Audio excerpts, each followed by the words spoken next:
We have the witness, please. Le président. Le témoin est arrivé. Oui, je vous en prie.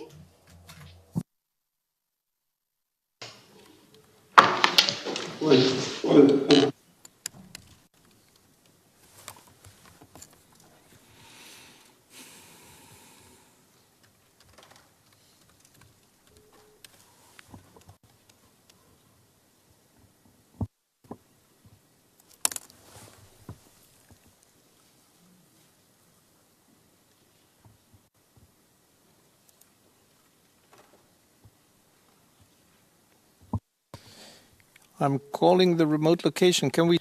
Le président, je m'adresse au greffier présent sur les lieux. Est-ce que nous pouvons commencer? Wilfried, est-ce que vous nous entendez? Le greffier d'audience, j'entends le canal anglais, j'attends. Et j'attends l'interprétation de Jula.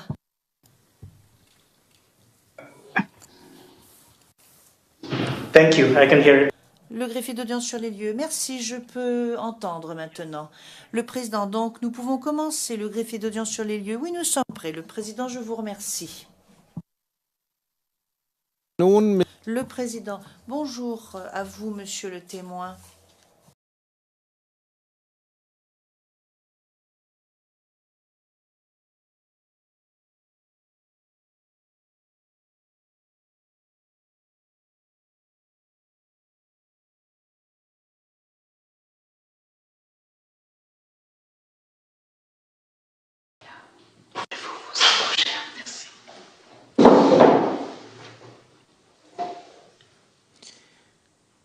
So, Mr. Witness, good afternoon. Le président, monsieur le témoin, bonjour à vous.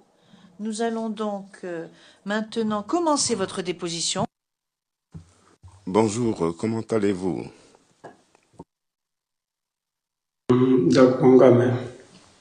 J'ai bien compris ce que vous avez dit. So, Le président, avant de commencer à poser ou à répondre aux questions auxquelles vous êtes obligé de répondre, j'aimerais vous demander de bien vouloir décliner votre identité. Est-ce que vous pouvez, je vous prie, nous donner votre nom?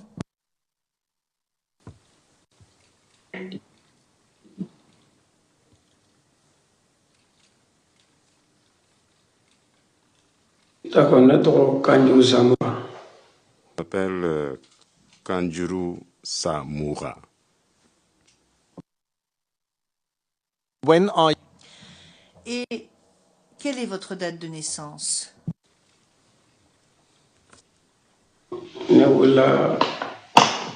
C'est 1977.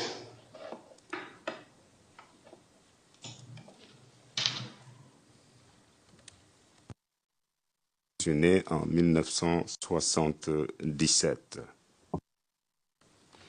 and where? Où êtes-vous né? Je suis né à Gassambaro, près de Balé.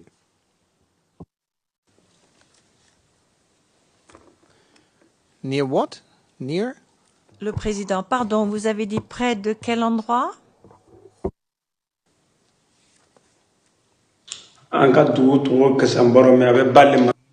Nous, ma région natale s'appelle Gassambaro et c'est près de Balé.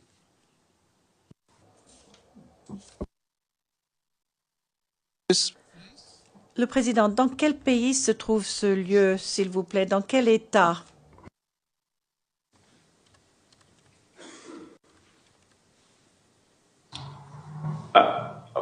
Mal.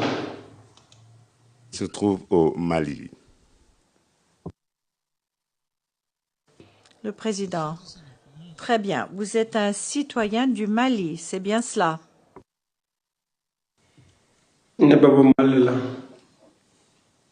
Ma mère est malienne.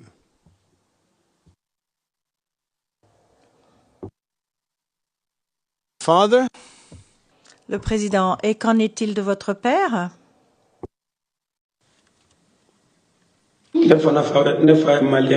malien. Mon père également est malien. Okay. Le président, très bien. Vous êtes de quelle ethnicité, s'il vous plaît?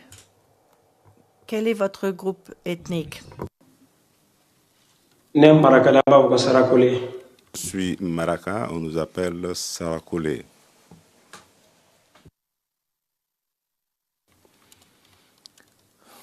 And you are a Muslim, are you? Question. Et vous êtes musulman?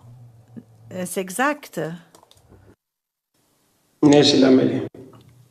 Oui, tout à fait, je suis musulman. Now, Mr. Witness, Le président. Monsieur le témoin, comme nous le faisons habituellement ici, je m'adresserai à vous comme Monsieur le témoin.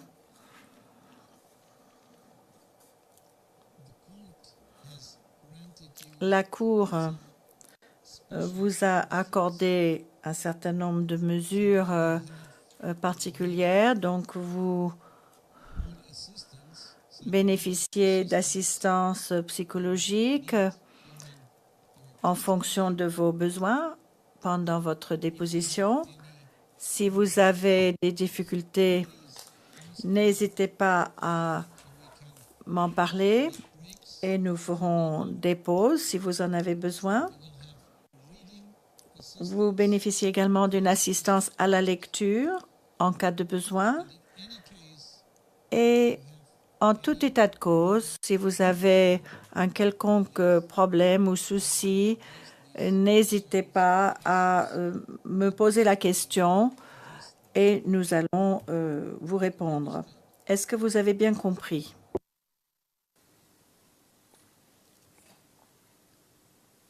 Jakongame. Oui, j'ai compris. you will be Le président, vous allez parler pour répondre aux questions en langue dioula. Est-ce exact? Alelo. Oui, tout à fait. this may Le président, cela complique un tout petit peu les choses puisque nous devons interpréter de la langue dioula que vous parlez en français, puis ensuite du français vers l'anglais. Tout ce que vous nous direz et tout ce que nous disons doit être interprété et transcrit sur le procès-verbal de l'affaire. Et tout cela doit être exact. Donc, nous devons bien vous comprendre et vous, bien évidemment, vous devez bien nous comprendre. C'est pourquoi je vous demande de parler lentement. Le président, très bien, oui, vous devez parler lentement et d'attendre la fin de la traduction. Là, je parle lentement à titre d'exemple. Très bien.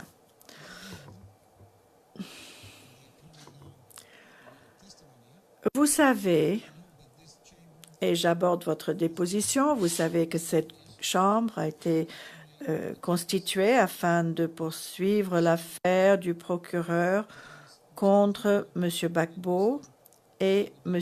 Blé Goudé. Et vous êtes ici. J'ai compris.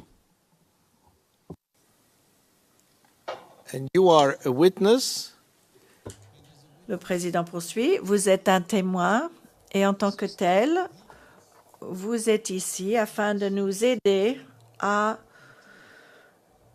trouver la vérité. On vous posera des questions, d'abord par le bureau du procureur, ensuite par les représentants légaux des victimes et ensuite par la défense de M. Gbagbo et la défense de M. Blé Goudé.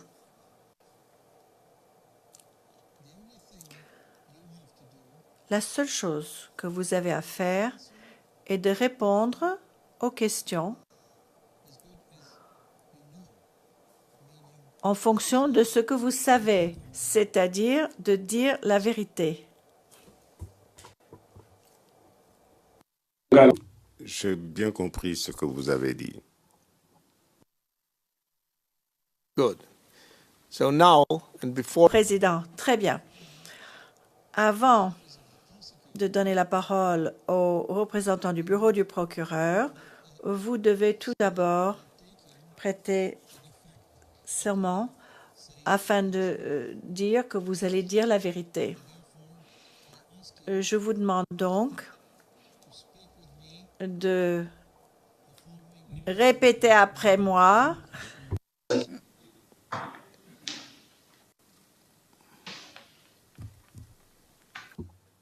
Je jeûne et je prie.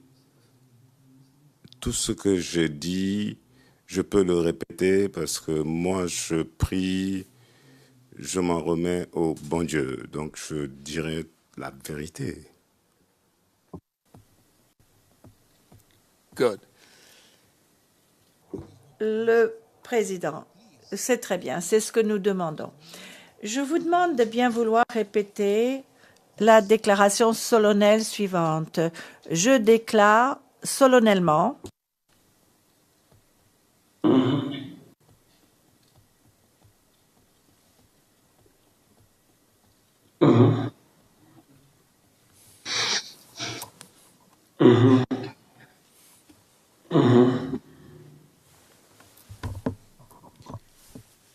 Can you repeat, please? le juge président. S'il vous plaît, pouvez-vous répéter ce que je vais vous dire? Je déclare solennellement.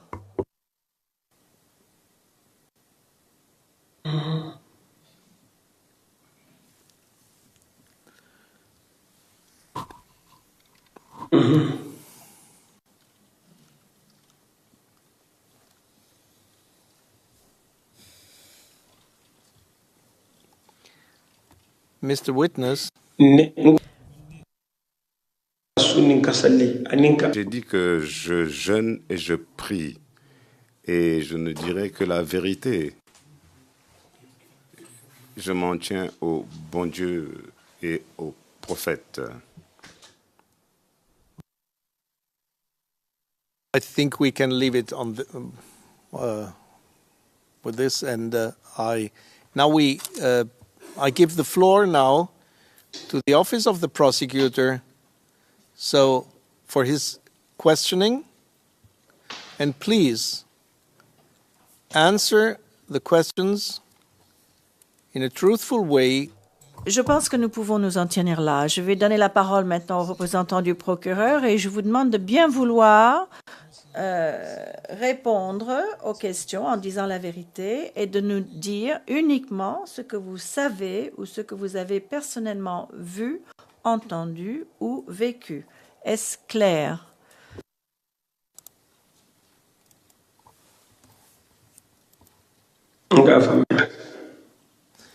J'ai compris. Thank you very much. Le président, très bien. Je vous remercie. Je donne la parole au bureau du procureur. Je vous remercie.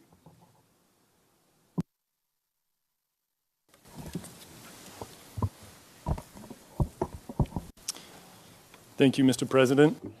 Monsieur Lédy, merci, Monsieur le Président. Présence ici aujourd'hui.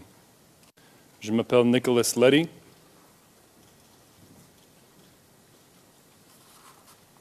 Et je suis l'avocat pour le bureau du procureur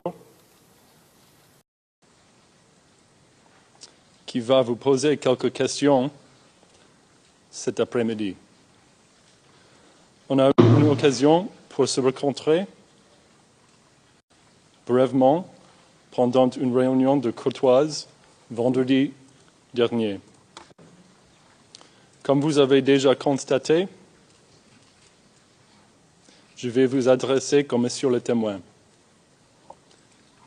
et pas par votre nom. Je vous assure que ce n'est pas à cause d'un manque de respect, c'est juste la façon pour laquelle nous travaillons ici, dans la salle d'audience. Je ne vais pas répéter toutes les consignes du juge-président.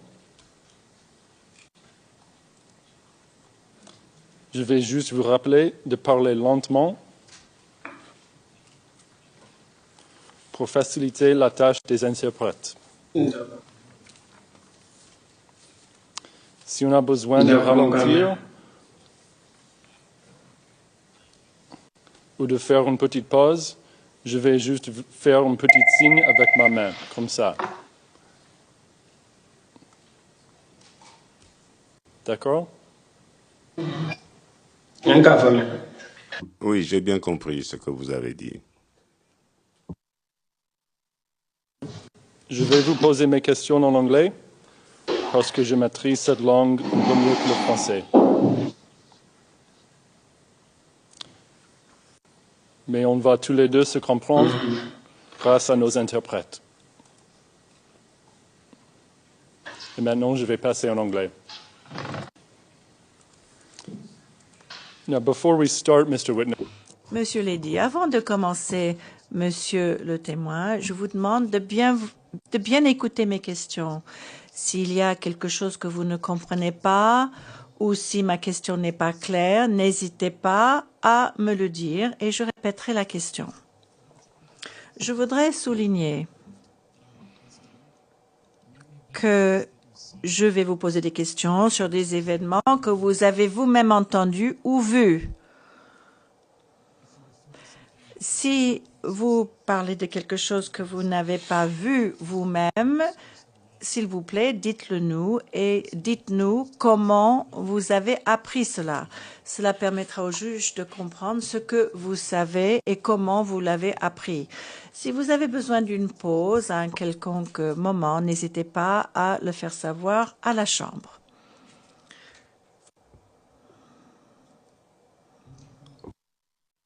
J'ai bien compris ce que vous avez dit.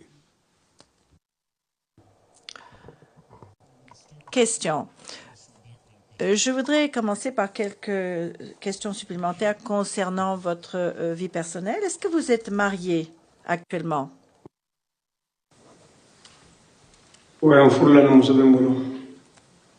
Oui, je suis marié.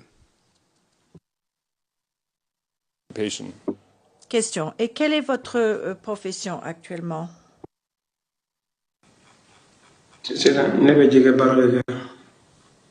Je vends du poisson. You sold fish for. Question. Depuis combien de temps est-ce que vous êtes marchand de poissons? Je vends du poisson il y a longtemps.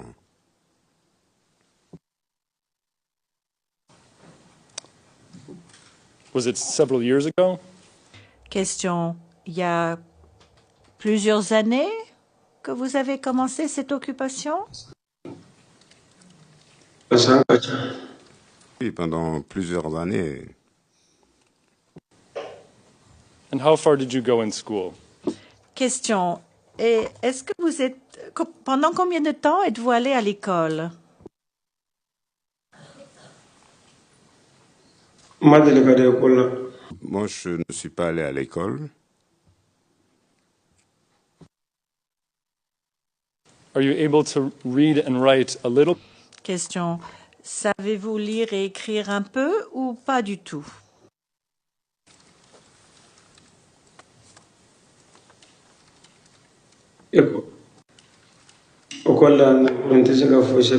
Non, je ne sais ni lire ni écrire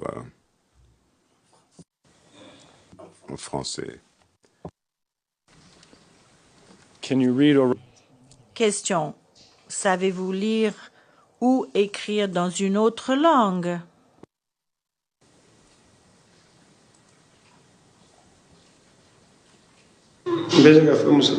Oui, Je sais écrire un peu en arabe parce que j'ai été à l'école coranique.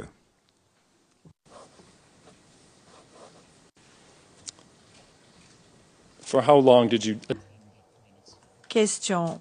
Pendant combien de temps êtes-vous allé à l'école coranique?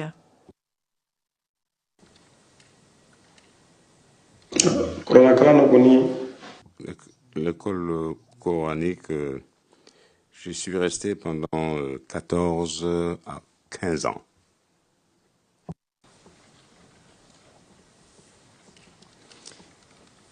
What languages do you speak? Question. Quelle langue parlez-vous? n bɛ kan mɛn Je parle le maraka, le djoula, le peul, le wolof, un peu de wolof également.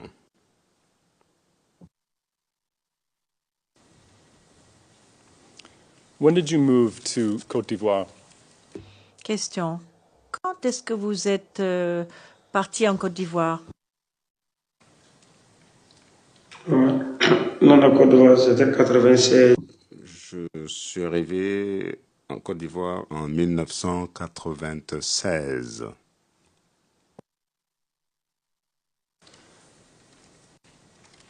In what city did you live? Question. À l'époque 2010-2011, vous viviez dans quelle ville?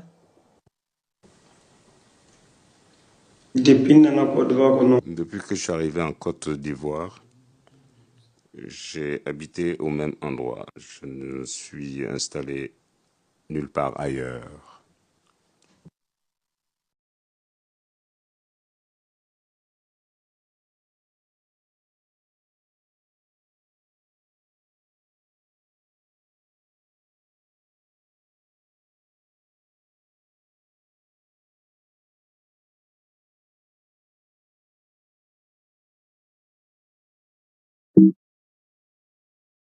Titre. Je vous interromps, confrère.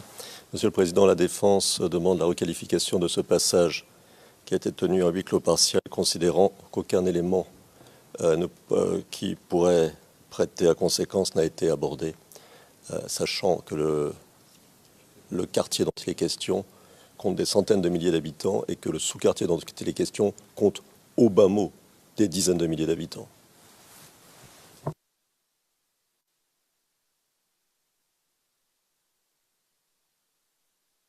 We support this request, Mr. President. Maître Knops, nous sommes d'accord avec cette demande. Le Président, merci. Nous allons prendre la décision en temps voulu. Évidemment, Yopougon n'est pas un lieu où l'on puisse facilement identifier une personne. Et en tout état de cause, il n'y a pas de mesure de protection. Donc, je vous demande de bien vouloir ne pas demander le passage à huis clos partiel sans qu'il y ait un réel besoin. Merci beaucoup. Veuillez poursuivre, Monsieur Lédy. Merci, Monsieur le Président. Monsieur le témoin, vous venez de parler du quartier d'Oukouré. Pourriez-vous décrire quelle est la composition ethnique de ce quartier en 2010, début 2011?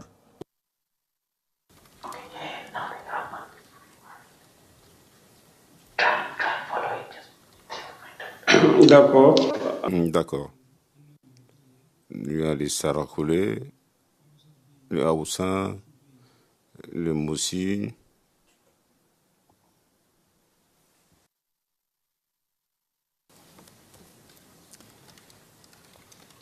Are there any other ethnicities? Question. Y avait-il d'autres groupes ethniques à Doucouré à cette époque?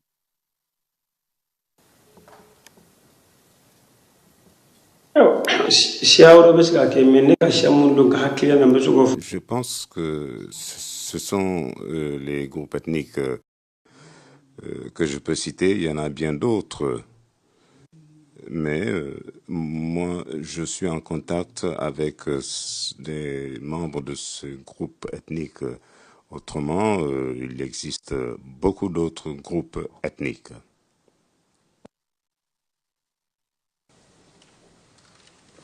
And you yourself are Diola. Question. Vous êtes vous-même Diola, n'est-ce pas? Ouais. Anu jatra jula fade. Mais anu ka shamba ko maraka sulambe. Oui, bon, nous sommes assez apparentés au Djoula. Toutes les personnes qui parlent Djoula est considérées comme Djoula. Cependant, moi, je suis Maraka, c'est-à-dire soniqué. Mr. Shea, I can imagine your... Le président, Maître Shea, je peux imaginer ce que vous allez dire. Maître Shea, oui, il n'est peut-être pas nécessaire de le dire. Le témoin m'a devancé en quelque sorte. Évidemment, j'aimerais mettre en garde mes collègues vis-à-vis des classifications en matière de groupes ethniques lorsqu'il y a des conflits concernant la manière de classer tel ou tel groupe. Mr. Prosecutor. Le président. Monsieur le procureur, veuillez poursuivre. Monsieur Lady, merci, Monsieur le Président. Est-ce qu'il est exact de dire qu'il y avait beaucoup de Djoula qui vivaient à Doucouré à l'époque? Can you please rephrase? I mean, this is... Le Président, pourriez-vous poser votre question différemment, reformuler? C'est une question tout à fait directrice et je pense aux commentaires de Maître O'Shea il y a quelques instants. Maître Bougnon? Monsieur le Président, au-delà et avec le soutien que j'apporte à Maître O'Shea, mais au-delà de de la juste remarque que vous venez de faire, le témoin tout à l'heure, parce qu'il va y avoir un grave problème sociologique même. Voilà, parce que tout à l'heure, le témoin a dit on est apparenté. Le témoin est là, je n'ai pas envie de rentrer dans les détails, mais il faudrait qu'on fasse attention parce que le témoin a cité exactement les composantes du quartier. Il a cité exactement, et puis avec les vrais noms. Il dit le groupe Soninké, je veux dire, voilà. Et donc, il faut qu'on, si on ne sait pas de quoi on parle, au moins on répète ce que le témoin dit. Si on ne sait pas de quoi on parle, au moins on répète ce que le témoin dit. Comme ça, on sait où on va.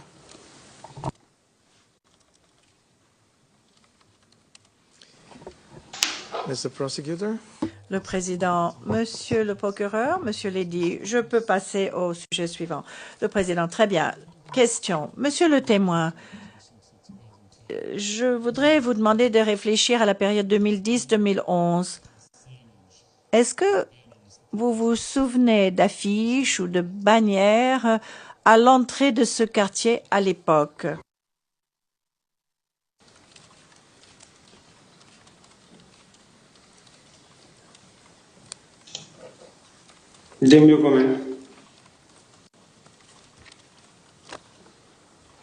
Vous dites en quelle année?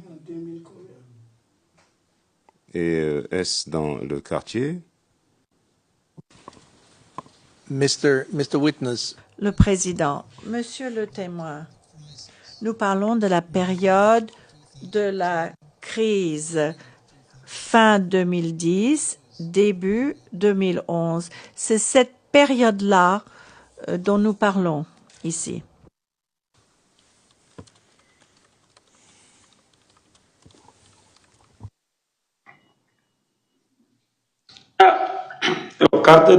Bien.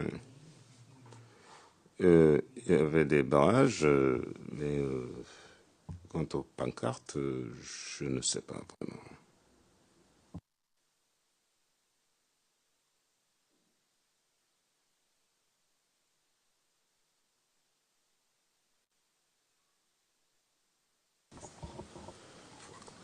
Your Honor, I'm mindful of the time. Monsieur le dit, je suis parfaitement conscient du fait qu'il est 16 heures, donc nous pouvons tout à fait reprendre, ou continuer, ou reprendre. Non, le président, non, nous nous arrêtons parce qu'il est 16 heures. Nous allons reprendre demain, donc, à 10h30. et la greffière d'audience vous annoncera les horaires. Ah, mais je peux le faire moi-même. Donc de 10h30 à midi, puis nous aurons la pause déjeuner, parce que sinon cela nous amènera trop tard. Donc ensuite de 13h30 à 15h, puis de 15h30 à 17h. Donc demain, nous allons terminer à 17h. D'accord? Donc, monsieur le témoin, vous pouvez maintenant vous reposer. Nous vous retrouverons à nouveau demain à 9h30 pour vous, ce qui sera 10h30 pour nous. Ah non, pardon, c'est 8h30 pour vous et 10h30 pour nous. Merci beaucoup, monsieur. L'audience est levée. J'ai bien compris ce que vous avez dit.